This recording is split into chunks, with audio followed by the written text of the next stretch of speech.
అందరికీ నమస్కారం. నేను మీ కండబల్లి సాల్మన్ రాజు, రిటైర్డ్ సిఐ, రాజమండ్రి. మళ్ళా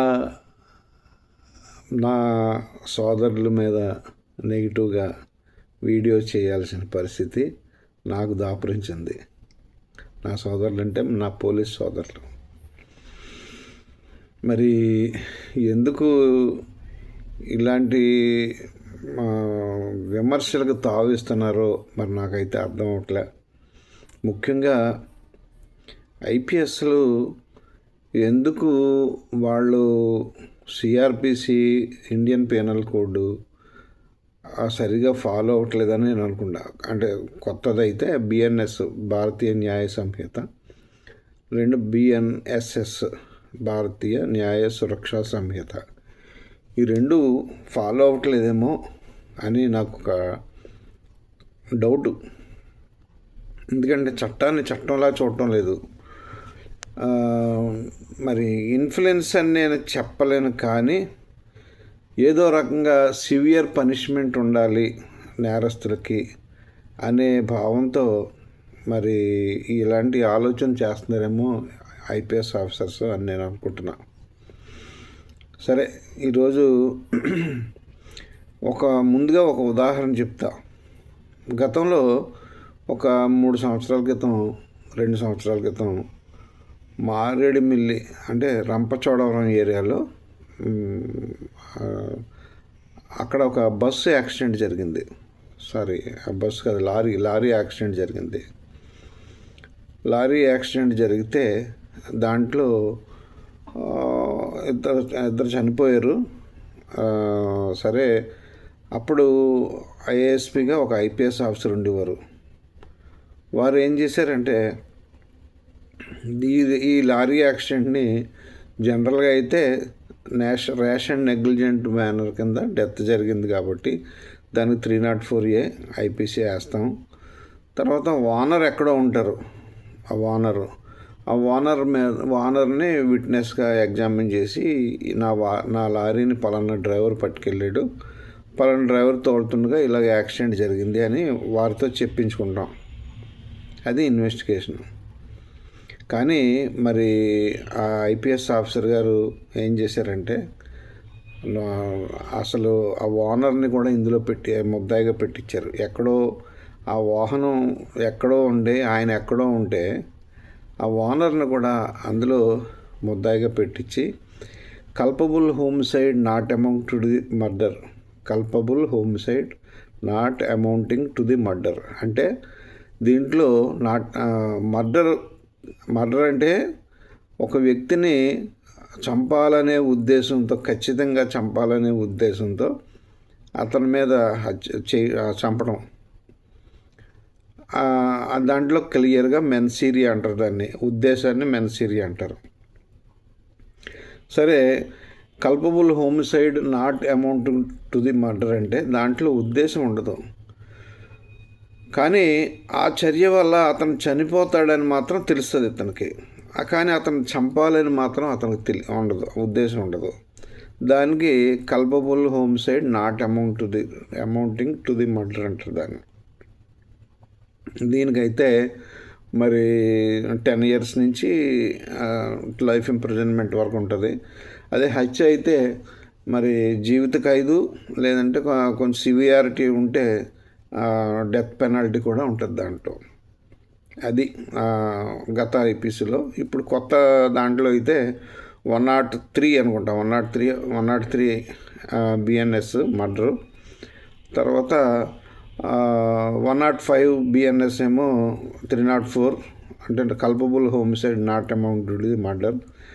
106 ఏంటంటే 304A అంటే నెగ్లిజెన్స్ వల్ల జరిగిన యాక్సిడెంట్, ఏదైనా జరిగిన నెగ్లిజెన్స్ వల్ల చర్య వల్ల ఎవరైనా మరణం సంభవిస్తే అది 106 బిఎన్ఎస్.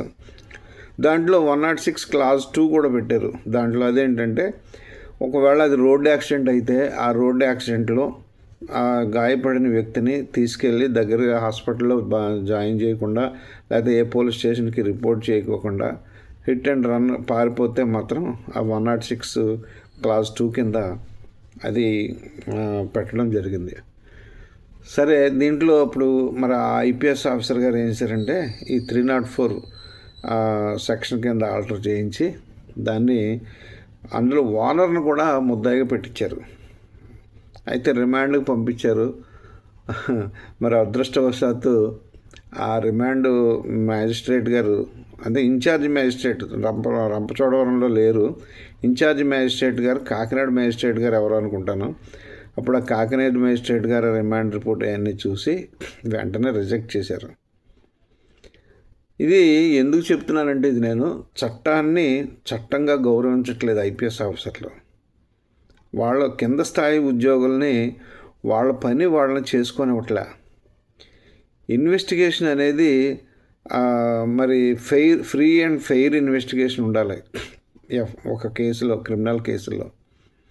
కానీ ఆఫీసర్ల ఇన్వాల్వ్మెంటు, పొలిటీషియన్స్ ఇన్వాల్వ్మెంట్ వల్ల ఈ ఫ్రీ అండ్ ఫెయిర్ ఇన్వెస్టిగేషన్ అది జరగట్లేదని నా అభిప్రాయం.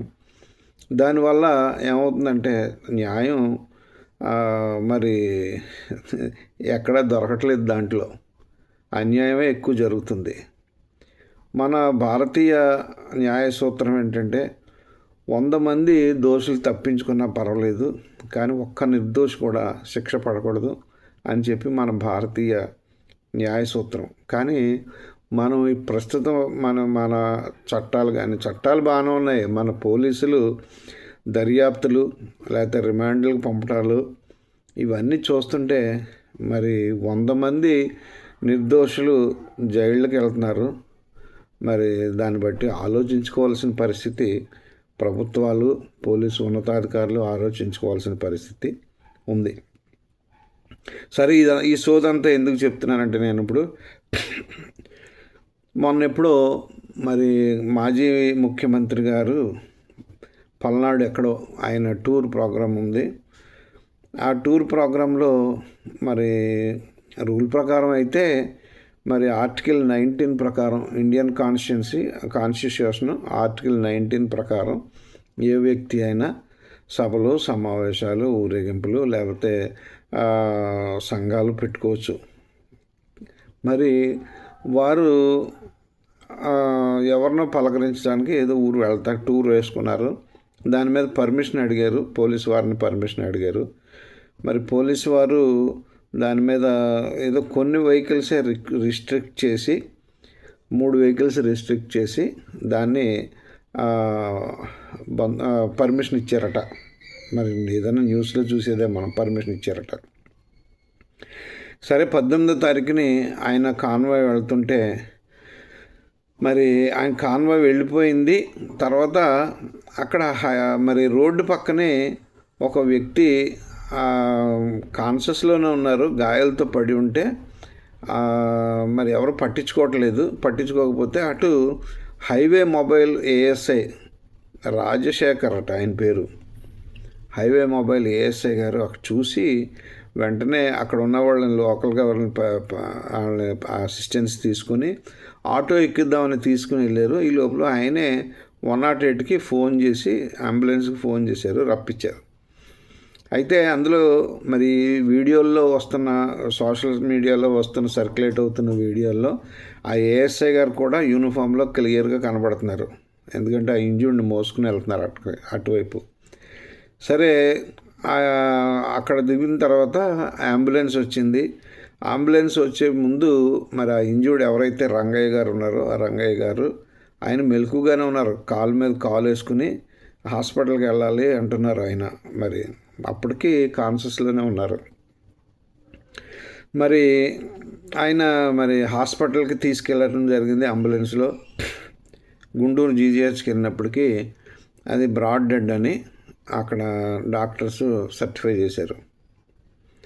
అయితే చాలామందికి అనుమానం వస్తుంది, ఏంటంటే అప్పుడు మెలకుగా బాగానే ఉన్నాడు కదా, కాన్షియస్లో ఉన్నాడు కదా, మరి బ్రాడ్ డెడ్ అని ఎలాగ వచ్చింది దీంట్లో అని చెప్పి ఒక విధమైన అనుమానం. తర్వాత రెండో విషయం ఏంటంటే, అక్కడ ఆయన కాన్షియస్లో ఉండగా హాస్పిటల్కి తీసుకెళ్తే బ్రతుకునేమో అనే ఒక ఆలోచన కూడా చాలామందికి నెటిజన్లకు ఉంది.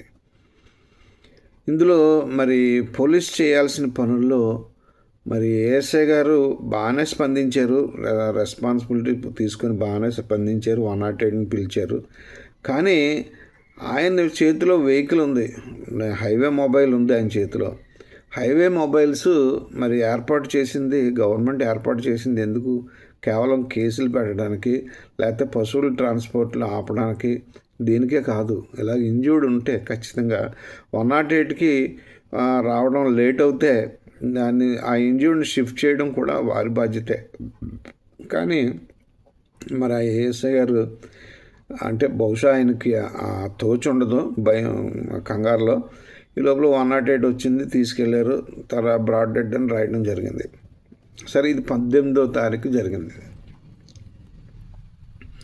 సరే, అప్పుడు మరి 304A కేసు రిజిస్టర్ చేశారు. మరి అప్పుడు ఎస్పీ గారు ఈవినింగ్ ప్రెస్ మీట్ పెట్టి, అది 18వ తారీఖు ప్రెస్ మీట్ పెట్టి, ఇది జగన్ గారు కాన్వాయ్కి ఏ విధంగా సంబంధం లేదు, ఇది కేవలం ఒక private vehicle, Scorpio vehicle AP 26C0001 అనే స్కార్పియో వెహికల్ గుద్దింది. ఆ గుద్దటం వల్ల ఆయనకి యాక్సిడెంట్ జరిగింది. ఆయనకి లెఫ్ట్ సైడ్ రిబ్స్, షోల్డర్ మీద ఎక్కడో దెబ్బలు తగిలినాయి అని వారు చెప్పడం జరిగింది. సరే, మంచిదే, బాగానే చేశారు, బాగానే జరిగింది. సరే, వాళ్ళ వైఫ్ కంప్లైంట్ ఇచ్చింది. ఎవరైతే డిసీజ్ రంగయ్య గారు ఉన్నారో ఆ రంగయ్య గారి వైఫ్ కంప్లైంట్ ఇచ్చింది. ఆయన మీద ఇన్వెస్టిగేషను, FIR ఇష్యూ చేయడం జరిగింది. ఓకే, మరి ఒక యాక్సిడెంట్ కేసులో ఇన్వెస్టిగేషన్ ఏంటి? ఇంక్వెస్ట్ చేయాలి కదా, మరణించిన వ్యక్తిని ఏ రకంగా మరణించారు అని, మరణానికి గల పైకి కనబడు కారణాన్ని పోలీసు అధికారులు మాత్రం దాన్ని విచారించాలి. సరే, ఇంక్వెస్ట్ అయిపోయింది, ఇంక్వెస్ట్ అయింది. మరి ఇంక్వెస్ట్లో దాంట్లో క్లియర్గా రాస్తారు కదా, శరీరం మీద ఎన్ని గాయాలు ఉన్నాయి, బట్టలు ఏమున్నాయి, బట్టల మీద ఏమన్నా మట్టి మరకలు ఉన్నాయా, లేకపోతే రక్తపు గాయాలు ఉన్నాయా, లేకపోతే సీన్ ఆఫ్ ఆఫెన్స్లో రక్తం, పూల్ ఆఫ్ బ్లడ్ ఏమైనా ఉందా అక్కడ, లేకపోతే ఇలాంటివన్నీ రాసుకోవాలి. తర్వాత ఆ గాయాలు రాయాలి. అందులో గాయాలు అయిన తర్వాత ఆ మనిషి చనిపోవడం గల పైకి కలబడే కారణం ఏంటనేది కూడా రాయాలి. సరే, దీంట్లో మరి ముందుగా ఏంటంటే ఈ మనిషిని చివరిసారిగా ఎవరు చూశారు, చనిపోయి ఉండగా మొదటిసారిగా ఎవరు చూశారు, ఇవన్నీ రాసుకుని వస్తారు. అదంతా వదిలేండి. కాలం 15కి వచ్చేటప్పటికి అక్కడ ఆ రోజు ఇన్సిడెంట్ జరిగినప్పుడు విచారించిన సాక్షులు, అంటే సాక్షులు, రక్త బంధువులు ఎవరైతే ఉన్నారో వాళ్ళను విచారించిన తర్వాత, నేరస్థల పరిశీలన తర్వాత, FIRలోని అంశములు, తర్వాత ఈ విట్నెస్లు చెప్పిన స్టేట్మెంట్లు, శవం యొక్క స్థితిని బట్టి ఈ మరణం ఈ రకంగా జరిగి ఉంటుందని చెప్పి, అది పోలీస్ ఆఫీసర్ ఒక ఐడియాకి వచ్చి, పంచాయతీదారులు ఒక ఐడియాకి వస్తారు. దాని మీద పోలీసు వారు కూడా దాన్ని, ఆ ఐడియాని వారు ఒప్పుకొని దాన్ని ఇంక్వెస్ట్ రిపోర్ట్లో సంతకం పెడతారు. మరి ఆ ఇంక్వెస్ట్ రిపోర్ట్లో ఖచ్చితంగా జరిగింది కదా. అందులో ఆ ఇంక్వెస్ట్ రిపోర్ట్లో AP 26C0001 అనే వెహికల్, స్కార్పియో వెహికల్ గుద్దింది. అది ఎవరో అవినాష్ గారిది, ఎవరో ఒక ఆయనది అని చెప్పి ఏదో చెప్పడం జరిగింది. అది కానీ మీరు అది ఆ రోజు అది డిక్లేర్ చేయకుండా ఇది సస్పీషియస్ డెత్, లేకపోతే ఇది హిట్ అండ్ రన్ అని మీరు రాసి ఉంటే, చెప్పుంటే తప్పులేదు. కానీ మీరు క్లియర్గా ఆ రోజు ఎవరైతే ఎస్పీ గారు ఉన్నారో ఆ ఎస్పీ గారు మీడియాలో చెప్పారు క్లియర్గా. సరే, బాగానే ఉంది. మరి దాని మీద అన్ని యాక్సిడెంట్ కేసుల్లో కూడా, జరిగిన అన్ని యాక్సిడెంట్ కేసుల్లో కూడా ఫర్దర్ ఇన్వెస్టిగేషన్ ఏమన్నా మీరు చేస్తారా? ఉదాహరణకి రాజమండ్రిలో ప్రవీణ్ పగడాల గారి మరణం జరిగింది. ఆ ప్రవీణ్ పగడాల గారి మరణంలో ఆయనది యాక్సిడెంట్ అని, ఫస్ట్ డేనే యాక్సిడెంట్ అని చెప్పడం జరిగింది. చూసిన తర్వాత, సీన్ ఆఫ్ ఆఫెన్స్ అయి చూసిన తర్వాత ఫస్ట్ డేనే యాక్సిడెంట్ అని చెప్పడం జరిగింది. సరే, దీంట్లో పోస్ట్ మార్టం సర్టిఫికెట్లోకి వచ్చేటప్పటికి దాంట్లో విసేరా ప్రిజర్వ్ చేశారు. ఆ విసేరాలో ఇది తాగి ఉన్నారా, అంటే ఆల్కహాల్ ఉందా, లేకపోతే ఏదన్నా పాయిజనస్ సబ్స్టెన్స్ ఉందా అని చెప్పేసి దాన్ని కెమికల్ ఎగ్జామినర్కి పంపించారు. మరి దీంట్లో ఈ రంగయ్య గారు పోస్ట్ మార్టం అయిన తర్వాత మరి విసేరా ప్రిజర్వ్ చేశారో లేదో నాకు తెలియదు. కానీ విసేరా ఎందుకంటే ఎన్ని అనుమానాలు వస్తున్నాయి కాబట్టి ఖచ్చితంగా విసేరా ప్రిజర్వ్ చేసి పంపాలి. ఎందుకంటే పోలీస్ వారికి ఎందుకండి, మన ఇన్వెస్టిగేషన్ మనం చేసుకుంటే పోయేదానికి. ఎవరన్నా ఏం చేస్తారు, మీ ఉద్యోగాలు తీశారు కదా ఎవరన్నా. మహా అయితే ఒక ఎస్ఐ గారు ఎవరో చేసి ఉంటారు ఇన్వెస్టిగేషన్. అంటే ఈ మధ్యకాలంలో ఇన్స్పెక్టర్లు కూడా ఎవరో చేయట్లేదు ఇన్వెస్టిగేషన్ యాక్సిడెంట్ కేసులో. మా టైంలో అయితే యాక్సిడెంట్ కేసు గ్రేవ్ క్రైమ్ కింద ఉండేది. ఇన్స్పెక్టర్ గారు వచ్చేవారు, ఇన్స్పెక్టర్ గారు వచ్చి ఇన్వెస్టిగేషన్ చేసేవారు. అదే ఇలాంటి సివియారిటీ ఒక ఇంపార్టెంట్ ప్రొసెషన్లో ఇలాంటివి జరిగినప్పుడు ఒక డిఎస్పీఓ లేకపోతే ఒక ఐపీఎస్ ఆఫీసరో ఎవరినో స్పెషల్ ఆఫీసర్ని వేసి ఇన్వెస్టిగేషన్ చేయించేవారు అప్పుడు. మరి ఇప్పుడు అయ్యే పరిస్థితి ఉందో లేదో తెలియదు. మరి మాట్లాడితే సిట్టు అంటారు మన ప్రభుత్వం. మరి అలాంటిది ఏమన్నా సిట్ వేస్తారేమో మనకు తెలీదు. అయితే ఎంతసేపు నేను చెప్తున్నాను, ఎందుకు చెప్తున్నానంటే ఎస్పీ గారు నిన్న అంటే 22/6/2025 మళ్ళీ ఒక ప్రెస్ మీట్ పెట్టారు. ఆయన ప్రెస్ మీట్లో ఏం చెప్తారంటే ఇందులో ఏమనగా ఎవరో driver AR constable driver Reddy గారిని, ఏటుగా మాజీ సీఎం గారు జగన్మోహన్ రెడ్డి గారిని, తర్వాత వారి పిఏ గారు ఇంకెవరో కొంతమంది ఎక్స్ మినిస్టర్స్ని ఎవరినో ముద్దాయిలుగా పెట్టినట్టు చూపించారు. దాంట్లో సెక్షన్లు కూడా ఆల్టర్ చేసాం మేము. 105 బిఎన్ఎస్ మరియు 16 Clause 2 బిఎన్ఎస్ సెక్షన్ కింద మేము సెక్షన్ ఆల్టర్ చేసాం. 45 అంటే అబెట్మెంట్ కోసం కూడా మేము సెక్షన్ ఆల్టర్ చేసామని చెప్పారు. మళ్ళీ ఆయన ఒక విషయం చెప్పారండి, మీరు అందరూ అబ్జర్వ్ చేయాల్సిన విషయం. లీగల్ అడ్వైజ్ తీసుకుని మాత్రమే ఈ ఎఫ్ఐఆర్లు ఆల్టర్ చేశారట. మరి లీగల్ అడ్వైజ్ ఏంటో నాకు అర్థం అవట్లే. ఐపీఎస్ ఆఫీసర్ గారికి ఇంచుమించుగా 1.5-2 సంవత్సరాలు ట్రైనింగ్ ఉంటుంది.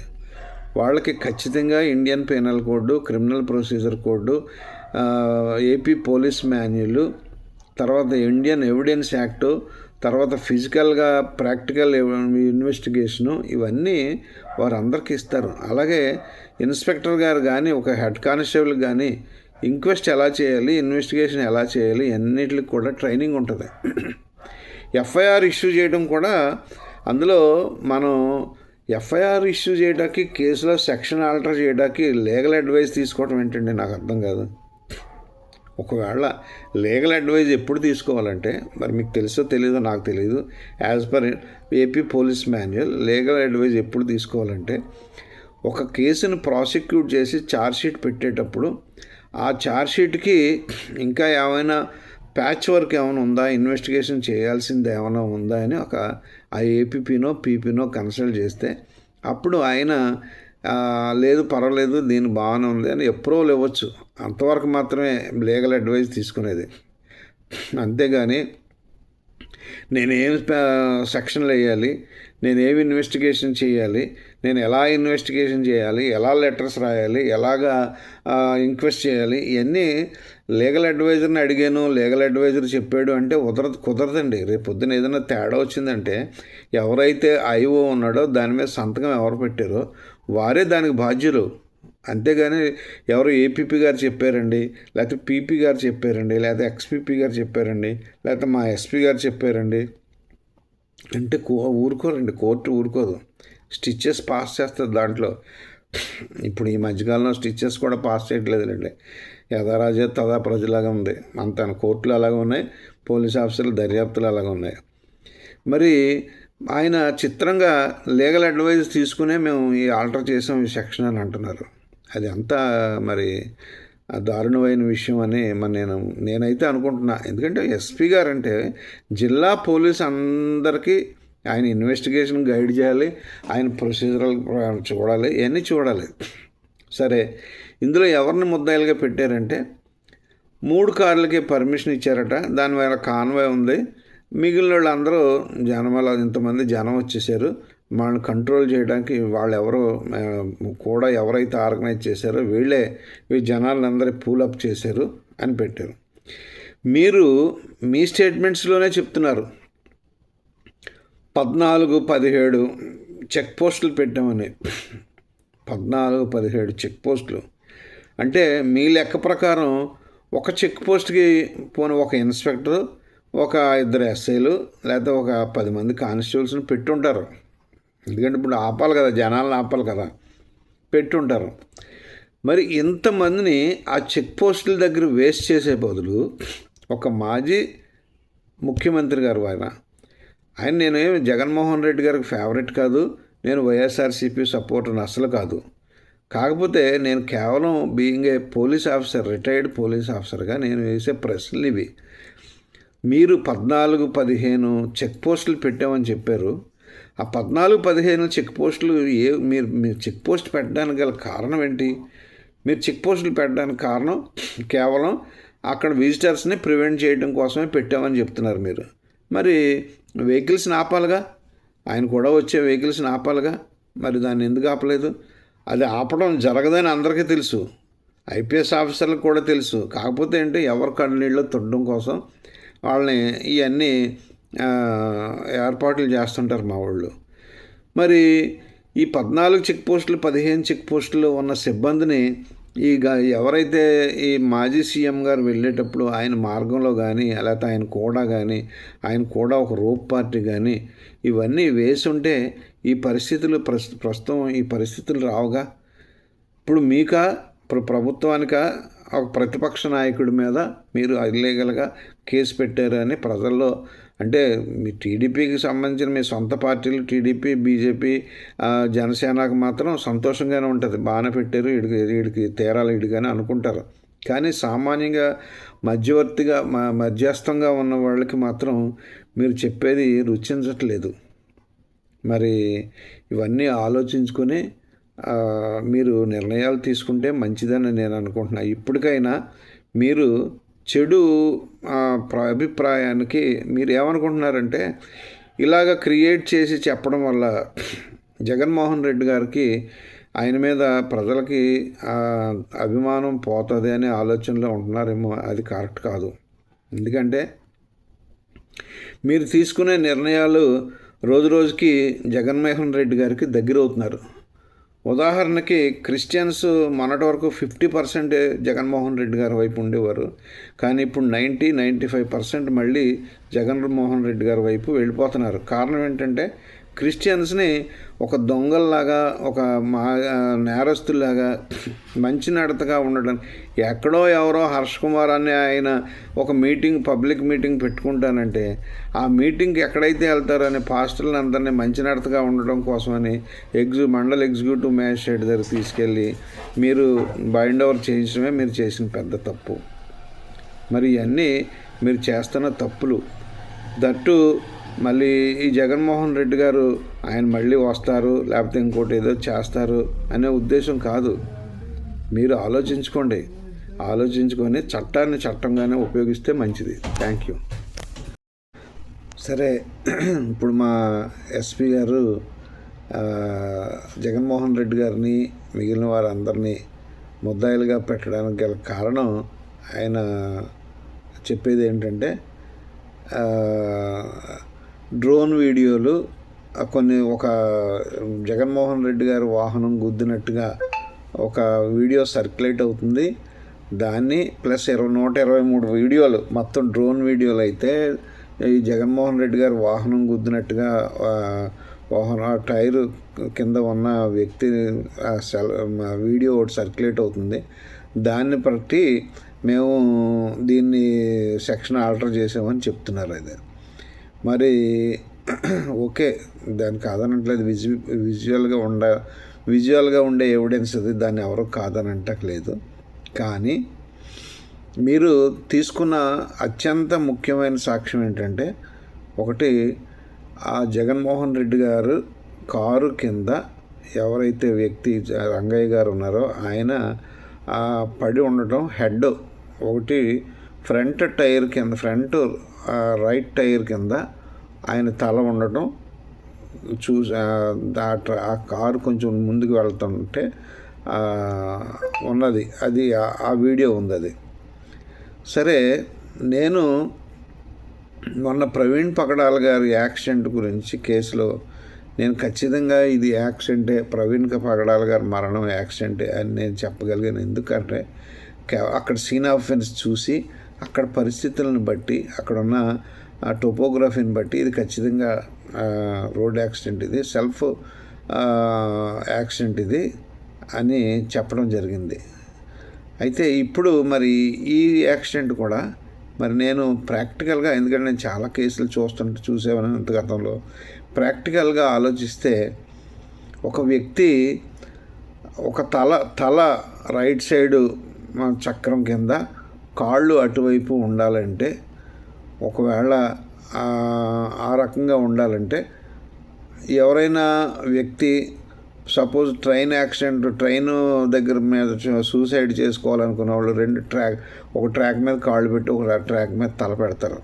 అలాగా ఇప్పుడు ఈ కారుకు అడ్డంగా ఈ మనిషి అడ్డంగా పడుకున్నాడని అనుకోవాలా మనం? మరి అది కొంచెం ఆలోచించాల్సింది. ఓకే, పోనీ అక్కడ ఏమన్నా హై స్పీడ్లో వస్తుందా, అది కాన్వాయ్ హై స్పీడ్లో వస్తే పోనీ గుద్దేశారు, గుద్దిన వెంటనే కింద పడిపోయాడని చెప్పడానికి అది హై స్పీడ్లో కూడా రావట్లేదు, స్లోగానే వస్తుంది. మరి అది కూడా మనం విజువల్స్లో చూస్తున్నాం. ఒకవేళ గుద్దేడు అనుకుందాం, ఎవరైతే డ్రైవర్ ఉన్నారో ఆ డ్రైవరు ఆయన గుద్దేడు అనుకుందాం, ఆయన పోలీస్ కానిస్టేబుల్ ఆయన గుద్దితే ఖచ్చితంగా ఆయన ఏం చేయాలి? నిజంగా గుద్దితే ఆయన వెంటనే ఆపి దాన్ని ఏదో రకంగా ఆ ఇంజూర్డ్ని షిఫ్ట్ చేయడానికి ప్రయత్నించాలి. మరి ఇక్కడ ఏమనుకుంటున్నా, మరి మన వాళ్ళు చెప్పేది ఏంటంటే, మన మీడియాలో అంటే మిగిలిన ఛానల్స్లో కొంతమంది చెప్పేది ఏంటంటే, జగన్మోహన్ రెడ్డి గారు పడితే పడేళ్ళే పోనీ అన్నారని. అసలు ఆ పోనీ అంటాక అక్కడ అవకాశం ఎక్కడ ఉంది? ఆయన అటు పైకెక్కి అటు ఇటు చేతులు ఇవ్వడంతో సరిపోతుంది. ఇక రెండోది ఏంటంటే, అంత స్పీడ్లో వెళ్ళడం లేదు బండి, అంత స్పీడ్లో వెళ్ళట్లేదు. ఇప్పుడు ఇంకొక అభియోగం ఏంటంటే, ఎవరైతే డ్రైవర్ ఏఆర్ కానిస్టేబుల్ ఉన్నాడో గత ప్రభుత్వంలో కూడా జగన్మోహన్ రెడ్డి గారి దగ్గరే ఆయన డ్రైవర్గా పనిచేసినట్టు, అది బుల్లెట్ ప్రూఫ్ కారు అది. మరి సంవత్సరం అయింది కదా, మరి సంవత్సరం అయినప్పుడు మరి అడ్మినిస్ట్రేషన్ మారినప్పుడు డ్రైవర్ని మార్చాలి కదా, మరి ఇంటెలిజెన్స్ డిపార్ట్మెంట్ వారు డ్రైవర్ని మార్చాలి కదా. మరి డ్రైవర్ని మార్చకుండా ఆయనే అక్కడ ఎందుకు పెట్టారు మళ్ళీని? రెండు, తర్వాత ఆయన వెనకాల ఎవరో పర్సనల్ సెక్రటరీ ఎవరో ఉన్నారట, ఆయన కూడా గతంలో ఆయన పనిచేసేటప్పుడు ఆయన కూడా అదే సీఎంగా ఉన్నప్పుడు ఆయన అక్కడే ఉండేవారట, అందులో ఆయన దగ్గర ఉండేవారట. మరి వీళ్ళందరూ అందులో ఉన్నారు. సరే, మెయిన్ మన పోలీసు వారు దేన్ని సాక్ష్యంగా తీసుకున్నారంటే ఈ వీడియోల్ని సాక్ష్యంగా తీసుకున్నారు.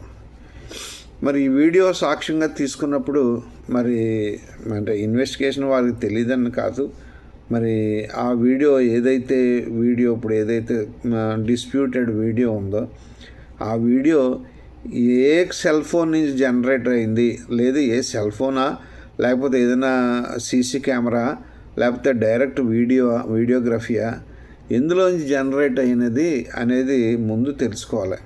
అది తెలుసుకొని ఆ జనరేట్ అయిన ఏదైతే ఎక్విప్మెంట్ ఉందో, సెల్ అయితే సెల్, కెమెరా అయితే కెమెరా, లేకపోతే సీసీ ఫుటేజ్ అయితే సీసీ ఫుటేజ్, ఇవన్నీ ప్రిజర్వ్ చేసి మరి ఫారెన్సిక్ సైన్స్ కంప్యూటర్ ల్యాబ్కి పంపుకోవాలి మనం.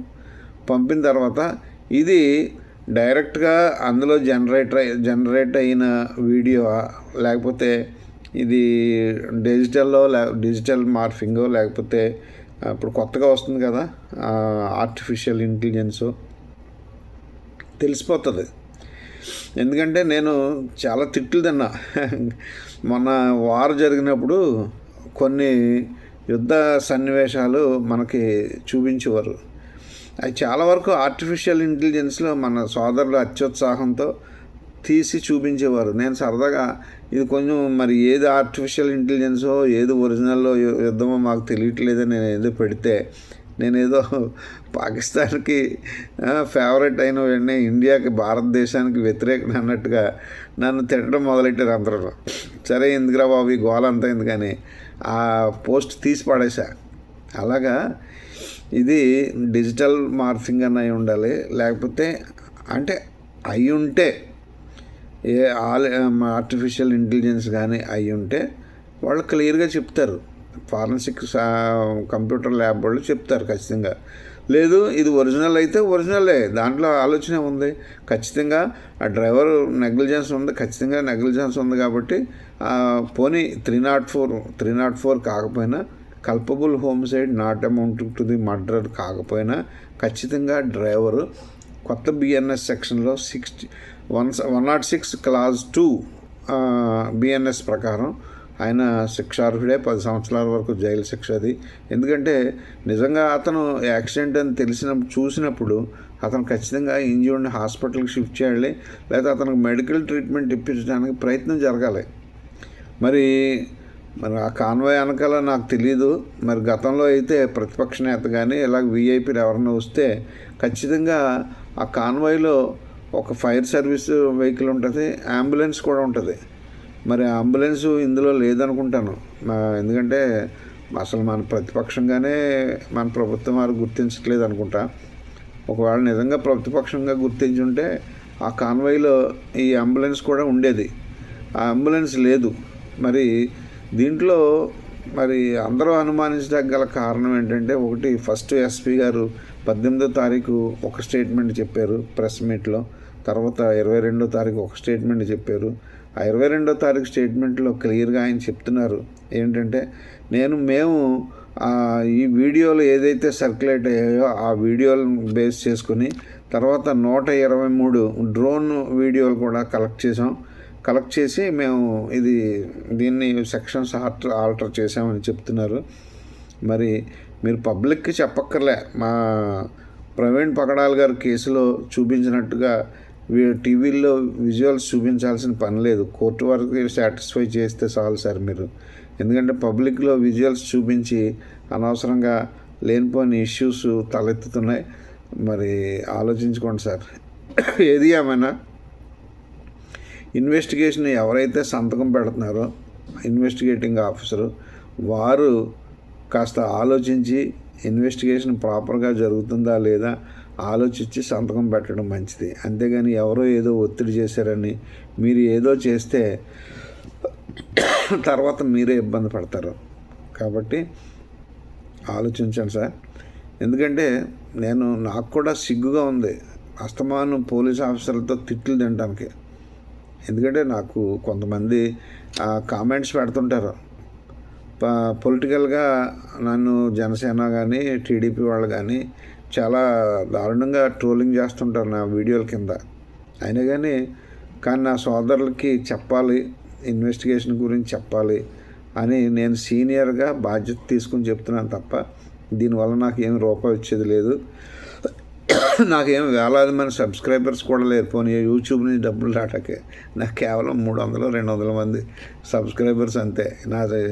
నా యూట్యూబ్లో నా వీడియోలు ఎవరో లైక్ చేయరు, షేర్ చేయరు. Thank you.